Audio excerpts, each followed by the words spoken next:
పంపించిన అడుక్కుంటున్నారే నాయకులు, వాళ్ళు కూడా ఈ అడుక్కునే వాళ్ళతో సమానమే, ఏ భేదం లేదు. They're all beggars. వారందరూ అడుక్కునేవారే. And in my lifetime I heard only one man in this country who spoke against it. నేను నా జీవిత కాలంలో ఈ దేశంలో నుంచి ఒకే ఒక వ్యక్తి ఈ డబ్బు అడుక్కోవడం నుంచి వ్యతిరేకంగా మాట్లాడాడు. That was a man who lived here in Hyderabad called Brother Bhakt Singh.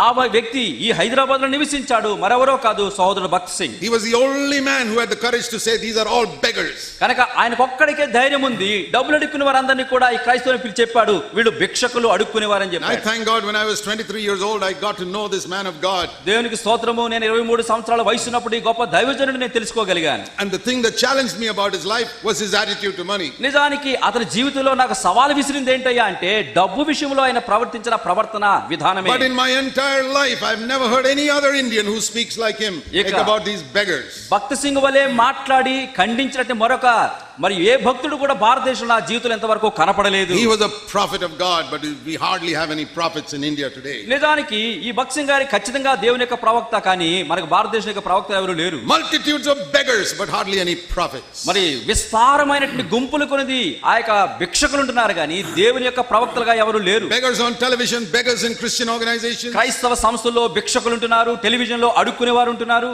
Look at so many Christian workers in India today. భారతదేశంలో అనేక మంది క్రైస్తవ పనివాళ్ళను చూడండి. Most of them never did a secular job in their life. అనేక మంది తమ యొక్క జీవితాల్లో ఆ యొక్క ఉద్యోగం చేసిన వారు.